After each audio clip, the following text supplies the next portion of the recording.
Historic horror. 15th century Spanish castle collapses in front of tourists. A shocking and terrifying incident unfolded in Spain when a part of a historic fortress suddenly collapsed, leaving tourists and bystanders stunned. The dramatic moment occurred at Escalona Castle, a 15th century fortified palace located in the province of Toledo. Now we take a deeper look and break down this entire story on the AI podcast. Welcome to the deep dive. Today, our mission is to synthesize this really fascinating stack of sources we've got. We're pulling from recent European news reports, architectural surveys, and some pretty intense historical engineering analyses. Yeah, it's a really incredible collection of data. It is. And we're looking at this single, completely gripping event in Spain that is, frankly, going to force us to totally reevaluate our relationship with the ancient world around us. But to start off, I want you to imagine just for a second that you are on a perfectly relaxing Saturday morning vacation. Oh, that sounds nice. Right. You've got a coffee in hand, the sun is shining, and you're taking this leisurely stroll past a magnificent, towering stone fortress. It's the kind of scene that just feels completely timeless. You're walking next to a structure that has stood there for centuries. It just imposes this feeling of, well, absolute permanence on the landscape. Exactly. We look at these massive medieval walls, and there's this implicit trust. I mean, they've survived sieges, they've survived empires rising and falling, so obviously they're going to survive your weekend getaway. You'd think so. But that implicit trust is exactly what gets us into trouble. We see stone, and we just think, oh, it's immortal. Right. But physically, underneath that historic charm, many of these structures are essentially, well, they're ticking time bombs. Okay, let's unpack this, because what happened recently at Escalona Castle is straight out of a disaster movie, except it was a real beautiful Saturday morning in the province of Toledo, Spain. Yeah, it's terrifying. We're talking about a massive 15th century fortified palace, a major landmark, and suddenly an entire section of the exterior structure just completely gives way. And the sheer terror of it is really how fast it happens. I mean, we know the exact timeline because the entire collapse was actually caught on video by someone nearby. Right, I watched that footage and There was absolutely no warning, like no initial cracking sounds echoing across the courtyard to give people time to clear out. No slow cinematic crumbling. just an instant avalanche of ancient masonry. You know, when I first read the headline, I originally pictured it crumbling like a dry sandcastle hit by a rogue wave, just sort of getting knocked over. Yeah, that's a common way to visualize it. But watching the video and reading the structural reports we have, it's not like that at all. It's less like a wave knocking over a sandcastle and more like filling a brittle cardboard box with wet cement. Eventually, the sheer weight of the wet core just, boom, blows the sides out from the inside. That is a much more accurate way to look at the physics of the collapse, yeah. It behaves almost like a heavy liquid in that split second. Wow. Massive chunks of stone, ancient mortar, debris, earth. It all just breaks loose and crashes down in a localized landslide. And the immediate aftermath is sheer chaos.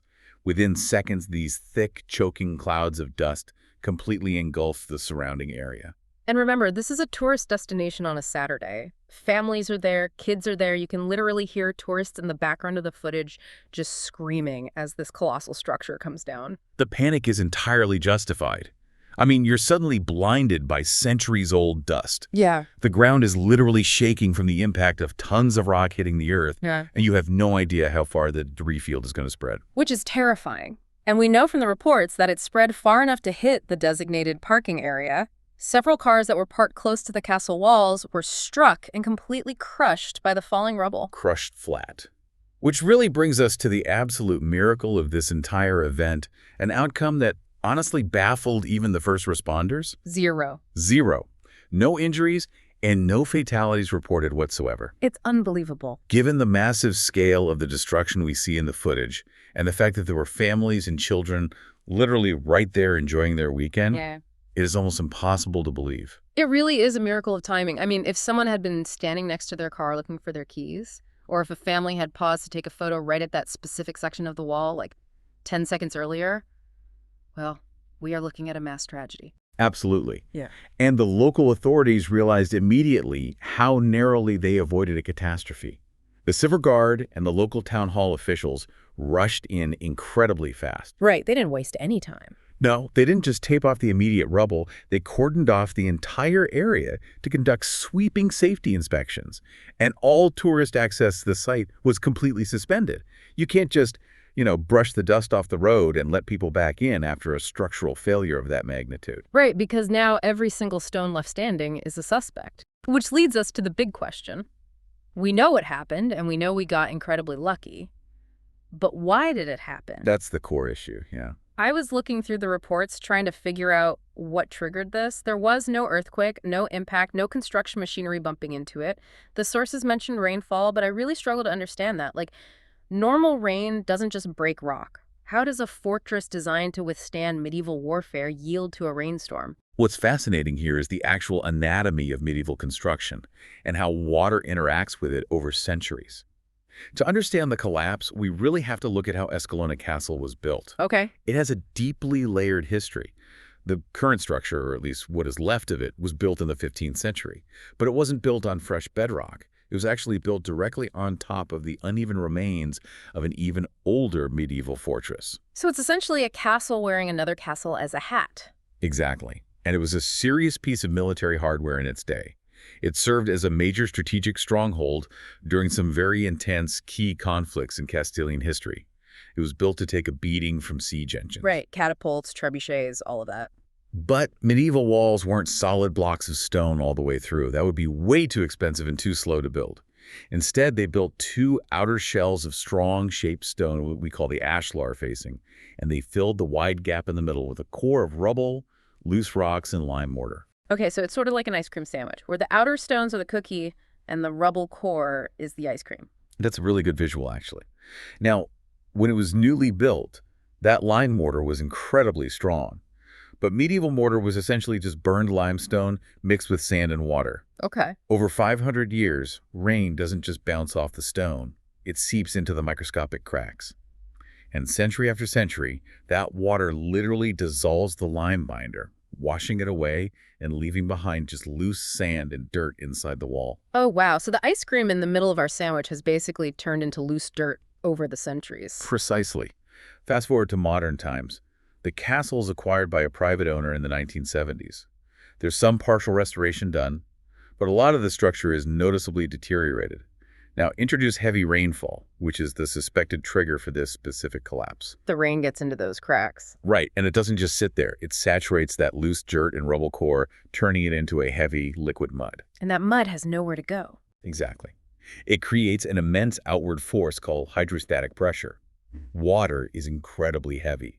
As the core fills with water, it pushes outward against those outer stone shells with thousands of pounds of force. Oh my gosh. And remember the older ruins underneath. They might have shifted slightly under the new massive weight of the waterlogged soil. The 15th century stones on top lose their footing, and that outward hydrostatic pressure simply blows the wall apart from the inside out. That makes so much more sense, but it is terrifying. It means every time it storms, these ancient structures are essentially absorbing the water that will eventually kill them. Exactly. They are drinking their own poison, in a way. But wait, I have to push back on the management of this site based on what you just said. If the core is turning to mud, and visitors, just normal, untrained tourists, are already describing the castle as visibly deteriorated in reviews, why on earth were tourists and parked cars allowed so close to it in the first place?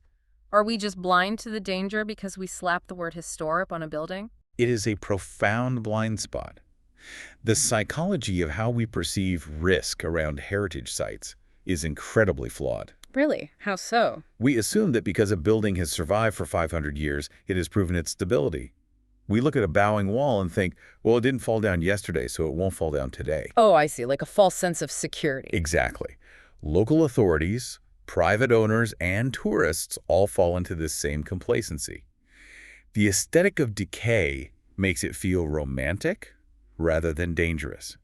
But structurally, what we are dealing with is an incredibly volatile system right on the brink of failure. Here's where it gets really interesting, because as I was reading through the stack of sources, I realized Escalona Castle is not an isolated freak accident. No, not at all. If a few days of heavy rain can bring down a fortress in Spain, it makes me wonder about the rest of Europe.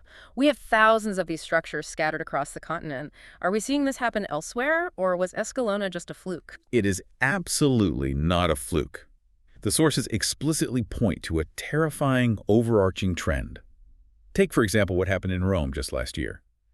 We are talking about the Torre dei Conti, which is a massive, incredibly significant medieval tower right near the Colosseum. Right in the heart of one of the most heavily trafficked, visited cities on Earth. Exactly. But the circumstances of that collapse provide this really dark, tragic irony when you compare it to the incident in Spain.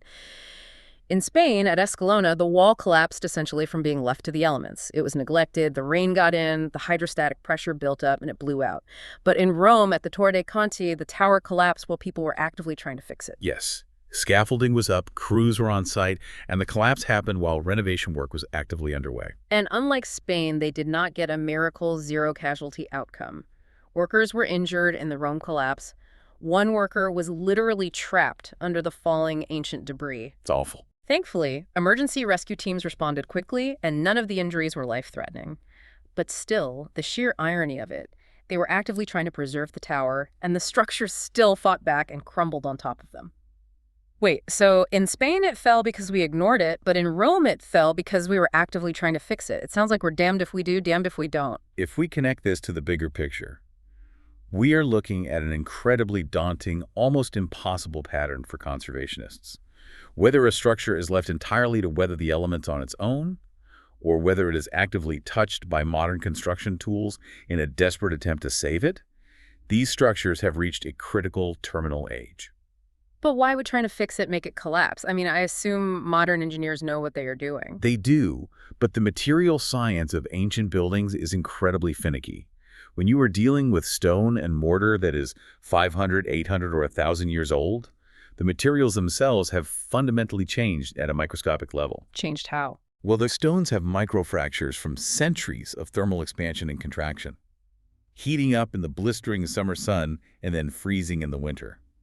So even the vibration of a modern drill, or the shifting of weight when scaffolding is attached during renovation, Can be the exact catalyst that shatters the stone and brings the whole thing down. Exactly. It's like you are trying to do orthopedic surgery on a patient whose very bones turn to dust the moment you touch them. That is exactly the problem.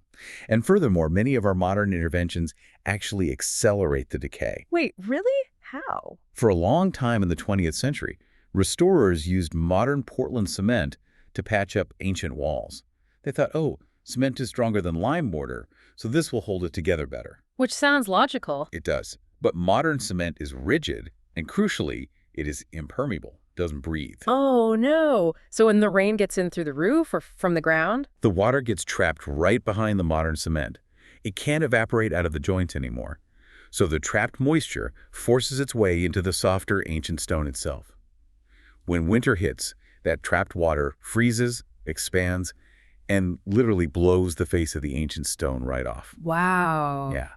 Our modern, stronger materials are actually killing the ancient stones faster. Which puts us right in the middle of this massive continent-wide conflict. I called it the preservation paradox in my notes.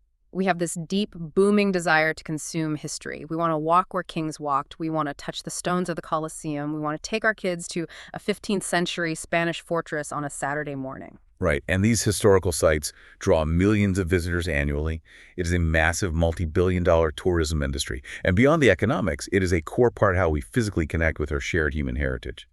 People crave that tactile connection to the past. But the physical reality of maintaining the structural integrity of these sites, making them completely safe for millions of wandering tourists, is becoming an impossible challenge.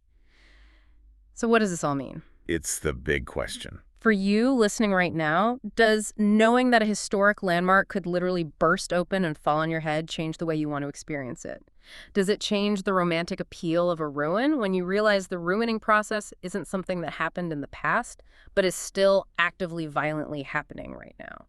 This raises an important question about how our authorities and heritage organizations actually manage these sites moving forward. Yeah. Because they are caught in an almost unwinnable balancing act. But yeah, how do you even approach that? Well, how do you allow millions of people to appreciate history, to get close enough to feel the scale of a medieval fortress without putting their lives at severe risk of sudden hydrostatic collapse? I mean, you can't exactly put a giant safety net over a whole castle, and you can't build a glass dome over every medieval tower in Europe. No, you can't. But the alternative is also deeply controversial in the world of conservation. To make a 15th-century rubble-core castle truly safe by modern engineering and liability standards, You would have to fundamentally alter the authentic structure. What would that even look like? You'd be drilling deep into the walls to inject synthetic resins. You'd be wrapping towers in carbon fiber bands. You would literally be coring out the ancient dirt and replacing it with hidden steel rebar. It's the classic ship of Theseus problem. If you replace every single rotting wooden plank on an ancient ship one by one, it's still the same historical ship, but here it's with castles and with potentially deadly consequences. Exactly. If you replace the mortar with resin, wrap the stones in carbon fiber, and artificially prop up every failing wall with hidden steel, is it still a 15th century castle? At what point does it stop being a historical artifact and start being a modern theme park replica that just uses old stones as decoration? That is the exact debate tearing the preservation community apart right now. Do we prioritize absolute safety and structural immortality, even if it means destroying the authenticity of the building? Or do we prioritize the authentic materials, even if it means barring the public from getting anywhere near them? It really feels like we are at an absolute breaking point with historical tourism. Europe is essentially an open-air museum, and the exhibits are starting to self-destruct. And the climate isn't giving us any extra time to figure this out either. Right, the weather patterns are changing. Exactly. As we see more extreme weather events, specifically heavier, more sudden, and more concentrated rainfalls, like the one suspected of triggering the collapse at Escalona, the stress on these fragile, waterlogged structures is only going to accelerate. Because they can't handle the volume of water. Right. A wall that could survive a slow, steady drizzle over a week might completely blow out from the hydrostatic pressure of a massive 2-hour flash downpour. The incident in Spain, the incident in Rome, they aren't just accidents. They are warning sirens for the entire continent's built heritage. It really makes you completely rethink that peaceful Saturday stroll. Today, we've walked through the visceral, terrifying reality of the sudden collapse at Escalona Castle.